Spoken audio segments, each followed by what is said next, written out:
Hi മക്കളെ, നമ്മൾ മൂന്നാമത്തെ ചാപ്റ്ററായ കറണ്ട് ഇലക്ട്രിസിറ്റി ആയിരുന്നു പഠിച്ചുകൊണ്ടിരുന്നത്. കറണ്ട് ഇലക്ട്രിസിറ്റി എന്ന് പറയുന്ന ഈ ചാപ്റ്ററിൽ നമ്മൾ drift velocity, Ohm's law, then resistance, resistivity, Ohm's ലോയുടെ പ്രൂഫ് അല്ലേ, പിന്നെ ഫെയിലുവേഴ്സ് ഓഫ് ഓംസ് ലോ, ഇത്രയുമായിരുന്നു പഠിച്ചിരുന്നത്.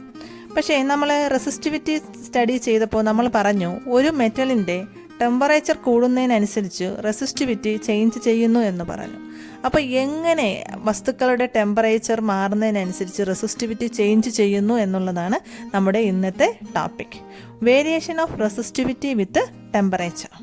അപ്പോൾ in the case of metals, if temperature increases resistivity also increases. അതായത് മെറ്റൽസിൻ്റെ കേസിൽ ടെമ്പറേച്ചർ കൂടുന്നതിനനുസരിച്ച് റെസിസ്റ്റിവിറ്റി എന്ത് ചെയ്യുന്നു? കൂടുന്നു. മെറ്റൽസ് മീൻസ് എല്ലാ മെറ്റൽസിൻ്റെ കേസിലും അതാണ്. എക്സാമ്പിൾ ഇവിടെ പറഞ്ഞിരിക്കുന്നത് aluminium, copper, silver, platinum etcetera. ഇതിൻ്റെ എല്ലാത്തിൻ്റെയും കേസിൽ എന്ത് ചെയ്യുന്നുണ്ട്? റെസിസ്റ്റിവിറ്റി ടെമ്പറേച്ചർ കൂടുന്നതിനനുസരിച്ച് കൂടുന്നു എന്നാണ് പറയുന്നത്. അതിൻ്റെ ഗ്രാഫാണ് നമ്മളിവിടെ കാണിച്ചിരിക്കുന്നത്. ടെമ്പറേച്ചർ നമ്മൾ എക്സ് ആക്സിലും റെസിസ്റ്റിവിറ്റി വൈ ആക്സിലും എടുത്താൽ ടെമ്പറേച്ചർ ചേഞ്ച് ചെയ്യുന്നതിനനുസരിച്ച് റെസിസ്റ്റിവിറ്റി വളരെ വേഗം ചേഞ്ച് ചെയ്യുന്നു എന്ന് വേണം ഈ ഗ്രാഫിൽ നിന്നും മനസ്സിലാക്കാൻ. ഇനി പറയുന്നത് ലോകസങ്കരങ്ങളുടെ കേസിൽ റെസിസ്റ്റിവിറ്റി ചേഞ്ച് ചെയ്യുന്നുണ്ട് ടെമ്പറേച്ചർ കൂടുന്നതിനനുസരിച്ച്. അപ്പോൾ ടെമ്പറേച്ചർ കൂടുമ്പോൾ റെസിസ്റ്റിവിറ്റി ചെറുതായിട്ടൊക്കെ എന്ത് ചെയ്യുന്നു? ചെറിയ രീതിയിൽ എന്ത് ചെയ്യുന്നുണ്ട്? ചേഞ്ച് ചെയ്യുന്നു in the case of alloys.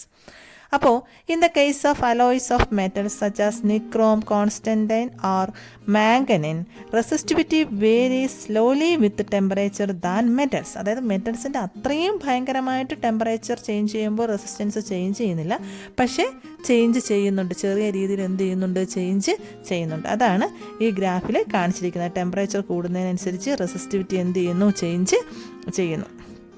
ഇനി അടുത്ത് നമുക്ക് പഠിക്കാനുള്ളത് സെമി കണ്ടക്ടേഴ്സിൻ്റെ കേസാണ്. എന്താ സെമി കണ്ടക്ടേഴ്സ് എന്ന് വെച്ചാൽ നമുക്കറിയാം, കറണ്ടിനെ ഭാഗികമായി കടത്തിവിടുന്ന വസ്തുക്കളാണ് സെമി കണ്ടക്ടർ. അപ്പോൾ സെമി കണ്ടക്ടർ ഒരു റൂം ടെമ്പറേച്ചർ വച്ചിരിക്കുകയാണെങ്കിൽ വളരെ കുറച്ചേ കറണ്ടിനെ കടത്തി വിടത്തുള്ളൂ. പക്ഷേ ടെമ്പറേച്ചർ കൂടിക്കൊണ്ടിരുന്നാൽ ഈ കണ്ടക്ടിവിറ്റിയുടെ അളവ് കൂടും. അതായത് എന്ത് ചെയ്യുന്നു? ഈ സെമി കണ്ടക്ടർ കറണ്ടിനെ വളരെ അധികം കടത്തിവിടുന്നു. അതായത് കണ്ടക്ടിവിറ്റി കൂടുന്നു. അപ്പോൾ റെസിസ്റ്റിവിറ്റി എന്ത് ചെയ്യും? കുറയും. അതായത് the resistivity of semiconductor decreases with rise in temperature. Temperature കൂടുന്നതിനനുസരിച്ച് സെമി കണ്ടക്ടറുകളാണെങ്കിൽ അതിൻ്റെ റെസിസ്റ്റിവിറ്റി എന്ത് ചെയ്യും? ഡിക്രീസസ്. അതുകൊണ്ട് നമ്മളിവിടെ വൈ ആക്സിസിൽ റോ എടുത്തിരിക്കുന്നു, റെസിസ്റ്റിവിറ്റി എടുത്തിരിക്കുന്നു, എക്സ് ആക്സിൽ ടെമ്പറേച്ചർ എടുത്തിരുന്നാൽ as temperature increases resistivity decreases. അപ്പോൾ ഗ്രാഫ് ഇങ്ങനെ വരും.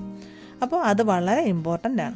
അപ്പോൾ നമുക്ക് ഇതിൽ നിന്നെല്ലാം മനസ്സിലാക്കാൻ പറ്റുന്നത് ഒരു വസ്തുവിൻ്റെ റെസിസ്റ്റൻസ് എന്തല്ല? കോൺസ്റ്റൻ്റ് അല്ല. ടെമ്പറേച്ചർ മാറുന്നതിനനുസരിച്ച് റെസിസ്റ്റൻസ് എന്ത് ചെയ്യാം? ചേഞ്ച് ചെയ്യാം.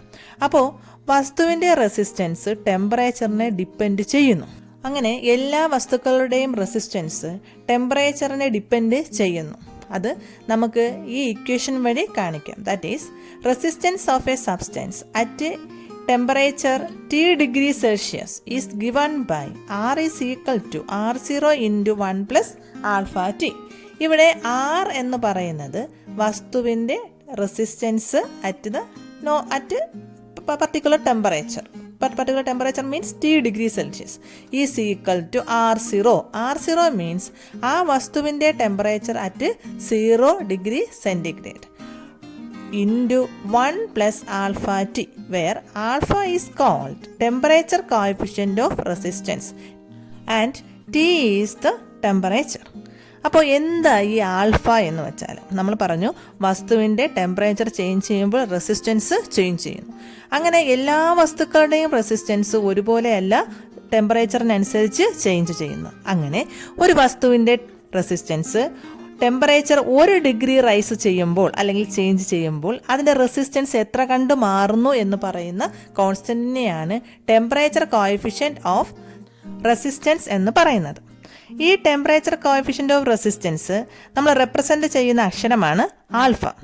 ഈ ആൽഫയുടെ വാല്യൂ എന്ന് പറയുന്നത് എല്ലാ മെറ്റലിനും പോസിറ്റീവാണ്. എന്ന് വെച്ചാൽ ടെമ്പറേച്ചർ കൂടുമ്പോൾ റെസിസ്റ്റിവിറ്റി കൂടുന്നു എന്നാണ് ആൽഫ പോസിറ്റീവ് ആയതിന് അർത്ഥം. That is for metals alpha is positive, hence resistance increases with temperature. ഇനി in the case of semiconductors As the temperature increases, we know that the resistivity decreases. Therefore, alpha is negative for semiconductors. That is, for semiconductors or insulators, alpha is negative. Hence, resistance decreases with rise in temperature. അത്രയുമാണ് നമ്മൾ മനസ്സിലാക്കാനുള്ളത്. അപ്പോൾ നമ്മളൊരു equation പഠിച്ചായിരുന്നു ഇല്ലേ, R is equal to R0 into 1 plus alpha t. ആ ഇക്വേഷനിൽ നിന്നും alpha എന്ന് പറയുന്നതിന് നമുക്ക് ഇക്വേഷൻ ഉണ്ടാക്കാം. ആൽഫ സമം RT minus R0 divided by R0 t എന്ന് എഴുതാം. വേറെ RT മീൻസ് അവിടെ നമ്മൾ കാണിച്ചിരിക്കുന്ന അക്ഷരം ആറിന് പകരമാണ് ഇവിടെ RT എന്ന് കാണിച്ചിരിക്കുന്നത്. അതേസമയം നമ്മൾ റെസിസ്റ്റിവിറ്റി എന്ന് പറയുന്ന ടേം ഈ ടെമ്പറേച്ചറിനനുസരിച്ച് മാറുന്നു എന്ന് കാണിക്കാൻ നമുക്ക് ഇങ്ങനെ എഴുതാം. റോ ടി സമം rho 0 into 1 plus alpha into t minus T0, where t is the room temperature and T0 is the എന്താണ് ഇനിഷ്യൽ ടെമ്പറേച്ചർ എന്ന് പറയാം, അല്ലെ 0 ഡിഗ്രി കെൽവിൻ എന്ന് പറയാം. ഇനി ഒരു വസ്തുവിൻ്റെ ടെമ്പറേച്ചർ T1 ഡിഗ്രി സെൻറ്റിഗ്രേഡിൽ നമ്മൾ R1 എന്നും T2 ഡിഗ്രി സെൻറ്റിഗ്രേഡിൽ നമ്മൾ R2 എന്നും എടുക്കുന്നു എന്ന് വിചാരിക്കുക. That is if R1 and R2 are the resistance at temperatures T1 degree Celsius and T2 degree Celsius, then equation for alpha can be written as alpha is equal to R2 minus R1 divided by R1 T2 minus R2 T1 എന്നാണ്. അപ്പോൾ where R1 is the resistance at T1 degree centigrade and R2 is the resistance at T2 degree Celsius. That is, alpha means numeratoril R2 minus R1 means എന്താണ് change in resistance ആണ് ന്യൂമറേറ്ററിൽ വരുന്നത്. ഇനി നമ്മൾ ആൽഫയ്ക്ക് വേറൊരു ഇക്വേഷൻ പഠിച്ചിട്ടുണ്ടായിരുന്നു. Alpha is equal to RT minus R0 divided by R0 into T. മുകളിൽ വന്ന എന്താണ് RT minus R0 means change in resistance. ഇത് R0 മീൻസ് 0 ഡിഗ്രി സെൻറ്റിഗ്രേഡിലുള്ള റെസിസ്റ്റൻസ് അല്ലെങ്കിൽ ഇനിഷ്യൽ റെസിസ്റ്റൻസ് എന്ന് പറയാം. ഈ T means change in temperature എന്നാണ്. അതുകൊണ്ട് ടെമ്പറേച്ചർ കോഎഫിഷ്യൻ്റ് ഓഫ് റെസിസ്റ്റൻസിന് നമുക്ക് ഡെഫിനിഷൻ ഇങ്ങനെ പറയാം. എന്താണ് temperature coefficient of resistance can be defined as the ratio of change in resistance per original resistance per unit rise of temperature. അപ്പോൾ നമ്മൾ പഠിക്കേണ്ട ടേമാണ് എന്താണ് ടെമ്പറേച്ചർ കോഎഫിഷ്യൻ്റ് ഓഫ് റെസിസ്റ്റൻസിൻ്റെ ഡെഫിനിഷൻ. എന്താണ് ടെമ്പറേച്ചർ കോഎഫിഷ്യൻ്റ് ഓഫ് റെസിസ്റ്റൻസിൻ്റെ ഡെഫിനിഷൻ പറഞ്ഞിരിക്കുന്നത്? Temperature coefficient of resistance can be defined as the ratio of change in resistance per original resistance per unit rise of temperature. അപ്പോൾ നമ്മൾ പഠിച്ചത് ഇങ്ങനെയായിരുന്നു. എല്ലാ മെറ്റീരിയലിൻ്റെയും റെസിസ്റ്റൻസ് ടെമ്പറേച്ചറിനനുസരിച്ച് എന്ത് ചെയ്യുന്നു? Change ചെയ്യുന്നു. മെറ്റൽസിൻ്റെ കേസായിരുന്നുവെങ്കിൽ ആസ് ടെമ്പറേച്ചർ ഇൻക്രീസസ് റെസിസ്റ്റൻസ് അല്ലെങ്കിൽ റെസിസ്റ്റിവിറ്റി ഇവ രണ്ടും എന്ത് ചെയ്യുന്നു? കൂടുന്നു. അപ്പോൾ ടെമ്പറേച്ചർ കുറയ്ക്കുകയാണെങ്കിൽ എന്ത് ചെയ്യണം? റെസിസ്റ്റൻസും അല്ലെങ്കിൽ റെസിസ്റ്റിവിറ്റി എന്ത് ചെയ്യണം? കുറയണം. അതുപോലെ അപ്പോൾ നോക്കേ, ഒരു മെറ്റൽ എടുത്തു, നമ്മൾ ടെമ്പറേച്ചർ കൂട്ടുന്നു, കൂട്ടിയാൽ റെസിസ്റ്റിവിറ്റി കൂടുന്നു, ടെമ്പറേച്ചർ കുറച്ചാൽ റെസിസ്റ്റിവിറ്റി കുറയുന്നു. അങ്ങനെ നമ്മൾ ടെമ്പറേച്ചർ കുറച്ചുകൊണ്ടേ ഇരുന്നാൽ എന്ത് സംഭവിക്കാം? റെസിസ്റ്റിവിറ്റി എന്താകാം? 0 ആകാം. അങ്ങനെ റെസിസ്റ്റിവിറ്റി 0 ആകാം എന്ന് കണ്ടുപിടിച്ചത് കാമർലിംഗ് വൺസ് എന്ന് പറയുന്ന സയൻറ്റിസ്റ്റാണ്. അപ്പോൾ Kamerlingh Onnes in 1911 discovered that at low temperatures the resistivity or resistance of certain substance become exactly 0. Example, mercury below 4.2 kelvin and lead below 7.2 kelvin its resistivity becomes എന്താണ്? 0.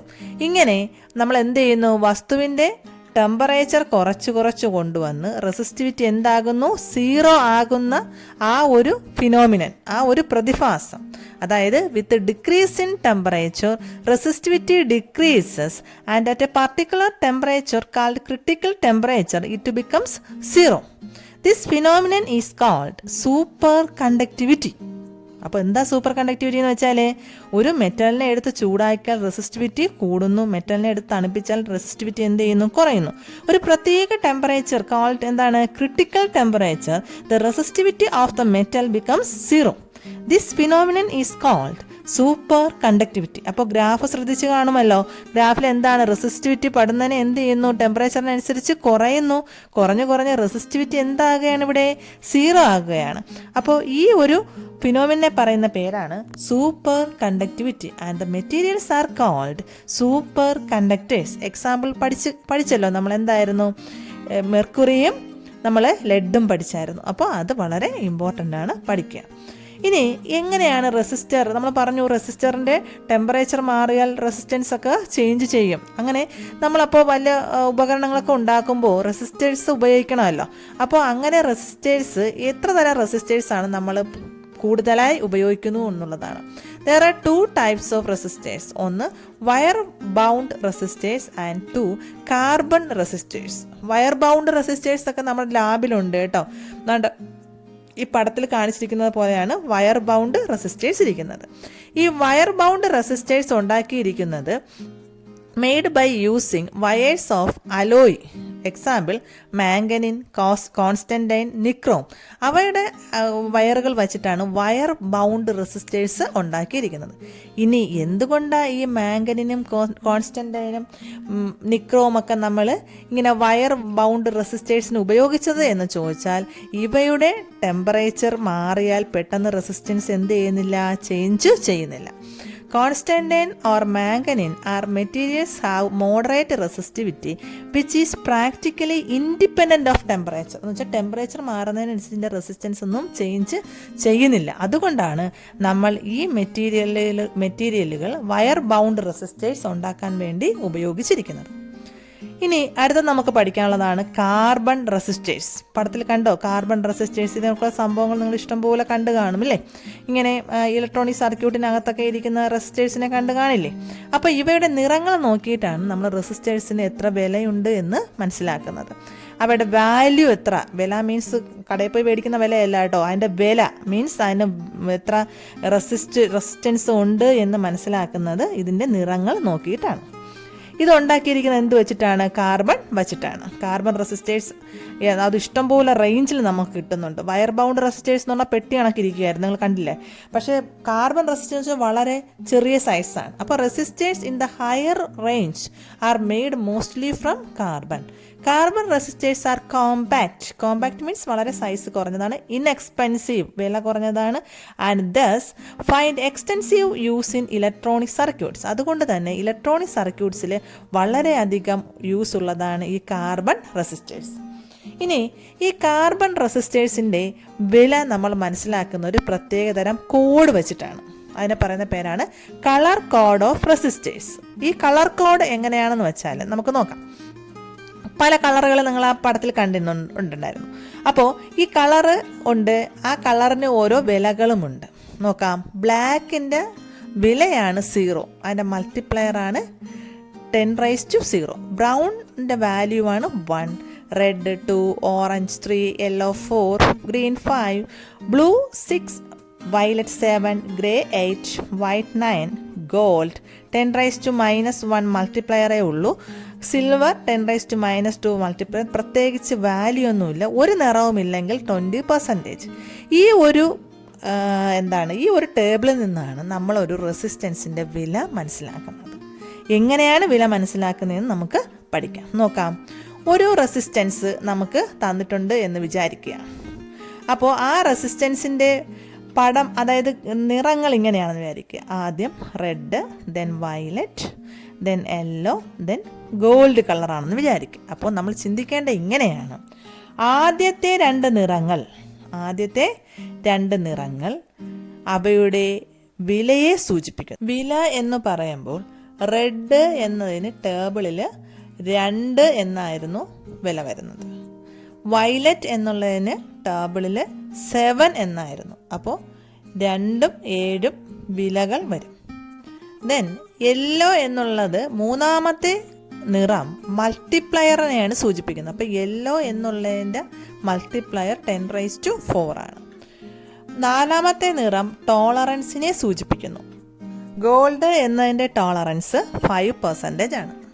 ചുരുക്കം പറഞ്ഞാൽ ഈ കാണിച്ചിരിക്കുന്ന റെസിസ്റ്റൻസിൻ്റെ വാല്യൂ 2, 7, then 10⁻⁴, ദെൻ ടോളറൻസ് 5%. അപ്പോൾ അതിൻ്റെ value നമ്മളിങ്ങനെ എഴുതും. 27 into 10⁻⁴. ടോളറൻസിന് നമ്മൾ ±5% എന്ന് എഴുതും. ഈ ടോളറൻസ് എന്ന് വെച്ചാൽ ഈ 27 ഇൻറ്റു 10⁻⁴ എന്ന വാല്യൂവിൻ്റെ 5% കൂടുകയോ കുറഞ്ഞോ ഇരിക്കും. അത് ചേഞ്ച് ചെയ്യാം. അത് നമ്മളിങ്ങനെ ഉണ്ടാക്കിയെടുക്കുമ്പോൾ അതിൻ്റെ വാല്യൂ എന്ത് ചെയ്യും? ഒരു റേഞ്ചാണ്. കറക്റ്റ് വാല്യൂ തന്നെ ആയിരിക്കണമെന്ന് ഇല്ല. ഇങ്ങനെയാണ് റെസിസ്റ്റൻസ് കാൽക്കുലേറ്റ് ചെയ്യുന്നത്.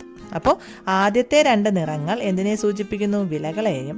മൂന്നാമത്തെ നിറം മൾട്ടിപ്ലയറിനെയും. നാലാമത്തെ നിറം എന്തിനെയും സൂചിപ്പിക്കുന്നു? പെർസെൻറ്റേജ്, എത്ര ടോളറൻസ് ഉണ്ട് എന്നതിനെയും സൂചിപ്പിക്കുന്നു. ഇനി എങ്ങനെയാണ് ഈ നിറങ്ങൾ നമുക്ക് ഓർത്തിരിക്കുന്നതെന്നാണ്. അതിനൊരു പ്രത്യേക രീതി തന്നെയുണ്ട്, ഒരു ചൊല്ലുണ്ട്. നോക്കാം. BB Roy of Great Britain has a very good wife. നോക്കാം. BB, B means black. അടുത്ത ബി എന്തിനെ സൂചിപ്പിക്കുന്നു? Brown. R red. O orange. Y yellow. G green. B blue. വെരിയുടെ വയലറ്റ്. V violet. ഗുഡിൻ്റെ G ഗ്രേ. ആൻഡ് വൈഫിൻ്റെ W white നിറത്തെയും സൂചിപ്പിക്കുന്നു. ഇങ്ങനെ ഓർത്തിരുന്നാൽ ആ നിറങ്ങൾ, ആ ടേബിൾ നമുക്ക് കറക്റ്റ് ഓർഡറിന് ഓർക്കാൻ പറ്റുന്നതാണ്. അപ്പോൾ നമ്മൾ ഇന്ന് ഈ ക്ലാസ്സിൽ പഠിച്ചത് എന്തൊക്കെയായിരുന്നു? റെസിസ്റ്റൻസിൻ്റെ ടെമ്പറേച്ചർ, ഡിപ്പെൻഡൻസ്, ദെൻ എന്ത് പഠിച്ചു നമ്മൾ? അത് കളർ കോഡുകൾ പഠിച്ചു അല്ലേ? റെസിസ്റ്ററിൻ്റെ വാല്യൂ എങ്ങനെ കണക്കാക്കാമെന്ന് പഠിച്ചു. ദെൻ സൂപ്പർ കണ്ടക്ടിവിറ്റി പഠിച്ചു. അപ്പോൾ ഇത്രയും കാര്യങ്ങൾ വളരെ ശ്രദ്ധയോടെ പഠിക്കുക. Then stay home, stay safe. Thank you.